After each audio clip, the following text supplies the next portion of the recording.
Hey, it's Raymond here at the UMI Performance Race Shop, getting ready to tell you about UMI 2751 lower A-arms.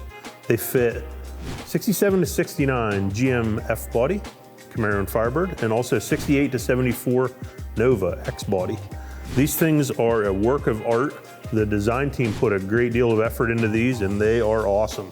So a couple neat things here. They have steering stops for both styles of spindles, one on the front and one on the back. There's also two different bump stops depending on your subframe configuration.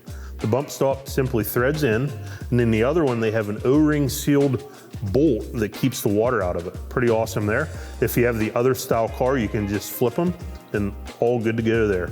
Heavy duty tubular construction. You could probably run a locomotive on these things. They're incredible, made in USA. Greasable poly bushings. And then if you choose part number 2752, they have the Delrin bushings. So the Delrin is going to be used for low friction drag racing, autocross, road racing, something like that. The street guys are going to want to use the poly. All in all, these are a heavy duty version of the factory lower A-arm. Pairs nicely with the 2753 uppers. You can run either standard or lowering spindles on these. They come with a standard ball joint. Just an incredible piece from UMI Performance.